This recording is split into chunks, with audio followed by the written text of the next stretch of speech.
देश में जहां लोगों को लॉकडाउन में राहत मिल रही है, वहीं भारत चीन सीमा पर तनाव अब भी बरकरार है।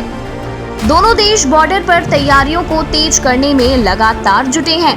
भारतीय सेना चीन की सीमा पर पूरी मुस्तैदी से खड़ी है। 2017 में दोनों देशों के बीच हुए डोकलाम विवाद के महज 3 साल बाद एक बार फिर दोनों देशों की सेनाएं आमने सामने आ खड़ी हुई।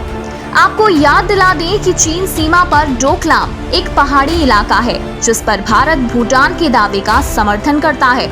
लेकिन जून 2017 में जब चीन ने यहां सड़क निर्माण का काम शुरू किया तो भारत के सैनिकों ने उसे रोक दिया था। तब भारतीय सैनिकों और चीन की पीपुल्स लिबरेशन आर्मी के बीच हल्की झड़प सामने आई थी। वहीं 3 साल बाद 2020 में एक बार फिर चीन की सेना सक्रिय है, लेकिन मौजूदा गतिरोध शुरू होने की वजह इस दफा पूर्वी लद्दाख में पैंगोंग त्सो झील के आसपास फिंगर क्षेत्र में भारत द्वारा एक महत्वपूर्ण सड़क निर्माण का चीन के द्वारा तीखा विरोध किए जाने के कारण है।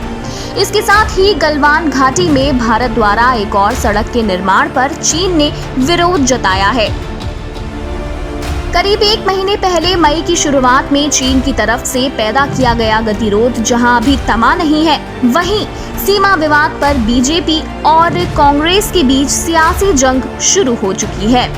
कोरोना पर हमला झेल रहे गृह मंत्री अमित शाह ने चीन के मुद्दे पर कांग्रेस को जैसे ही आईना दिखाया और कहा कि एक समय था जब कोई भी हमारी सीमा में घुस जाता था, हमारे सैनिकों का सिर काट लेता था और दिल्ली में बैठे लोगों को कोई फर्क नहीं पड़ता था।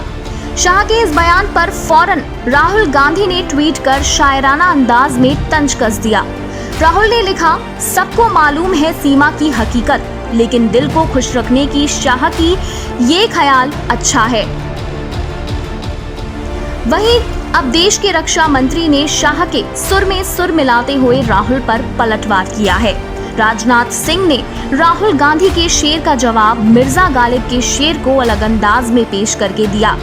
राजनाथ ने ट्वीट करके लिखा, हाथ में दर्द हो तो दवा कीजिए, हाथ ही जब दर्द हो तो क्या कीजिए। राजनाथ ने कहा कि देश के मान सम्मान और स्वाभिमान पर किसी तरह की चोट को मोदी सरकार बर्दाश्त नहीं करेगी।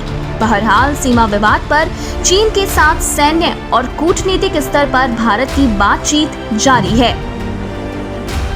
6 जून को दोनों देशों के बीच सैन्य स्तर पर वार्ता भी हुई है। बैठक में सहमति बनी है कि मतभेदों को विवाद का रूप नहीं बनने दिया जाए।